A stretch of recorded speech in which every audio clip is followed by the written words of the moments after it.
ভবিষ্যতের দুশ্চিন্তায় রাতে ঘুম আসছে না?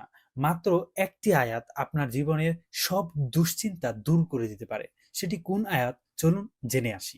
এই আয়াতটি হলো পবিত্র কুরআনুল কারীমের ৬৫ নাম্বার সূরার ৩ নাম্বার আয়াত। সূরাটির নাম হলো সূরাতুল তলাক। তো এই সূরার ৩ নাম্বার আয়াতটাই আমরা আজকে জানবো। তো এই আয়াতটা আমরা চলুন ১ম এ শুনে নেই। আচ্ছা, এই আয়াতটাতে দেখেন কি বলা হয়েছে, যেই অর্থটা সেটা হলো যে, এবং তিনি তাকে তার ধারণাতীত উৎস হতে দান করবেন রিজিক। আর যে ব্যক্তি আল্লাহর উপর তাওয়াক্কুল করে তার জন্য আল্লাহই যথেষ্ট। আল্লাহ তার ইচ্ছে পূরণ করবেনই।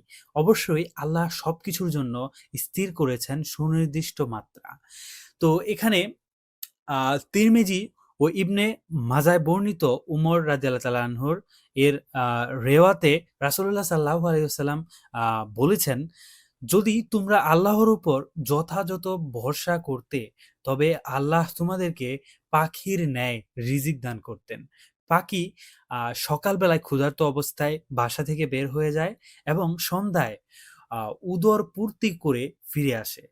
বুঝতে পারছেন? একটা পাখি দেখেন, সে কিন্তু আমরা যেরকম দুনিয়াতে কোনো একটা আমাদের পরিবার চলতে গেলে বা আমাদের পেট চালাতে গেলে আমরা কি করি?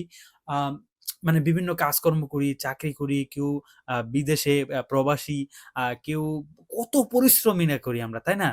তো এই পরিশ্রমগুলা কিন্তু সেই পাখিদের, আল্লাহর সৃষ্টি, এই সামান্য ক্ষুদ্র মানে পাখিগুলা, তারা কত ক্ষুধার্ত হয়ে সকালবেলা বের হয়, কিন্তু সেই রাতের বেলায় তারা সব পাখি কিন্তু কেউ খালি পেটে কিন্তু বাসায় পৌঁছায় না। সবাই মানে তাদের যেই উদর বা তাদের পেট রয়েছে সেটা কিন্তু সম্পূর্ণ ফুল বা পরিপূর্ণ করেই কিন্তু তাদের বাসায় ফিরে। তো এই কাজটা, এই যে এত কঠিন একটা প্রসেস। তো এই প্রসেসটা আসলে কে করে? কার মাধ্যমে হয়? তো এই জিনিসটা কিন্তু একমাত্র আল্লাহর মাধ্যমে সবকিছুই পরিচালিত হয়। এখানে রাসূলুল্লাহ সাল্লাল্লাহু আলাইহি ওয়াসাল্লাম মানে আরো বলেন যে, "আমার উম্মত থেকে ৭০,০০০ লোক বিনা হিসেবে জান্নাতে প্রবেশ করবে।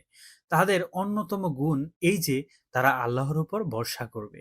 তো এই আয়াতের মূল যেই থিমটা বা মূল যেই কথাটা সেটা অবশ্যই আশা করি বুঝতে পারছেন যে, আমাদেরকে দুশ্চিন্তা করা যাবে না। আপনি কেন দুশ্চিন্তা করবেন?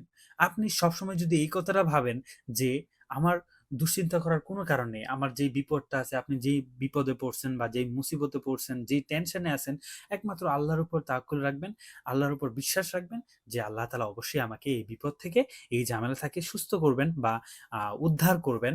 তাহলে কিন্তু আপনার সেই চিন্তাটা আপনার কোনো ক্ষতি করতে পারবে না। আশা করি ভিডিওটা ভালো লাগছে। আর যদি আপনি অন্য আরেকজন কেউ যদি এই আয়াতটা সম্পর্কে জানাতে চান, তাহলে আমাদের এই ভিডিওটা অবশ্যই শেয়ার করে দেন। আসসালামু আলাইকুম।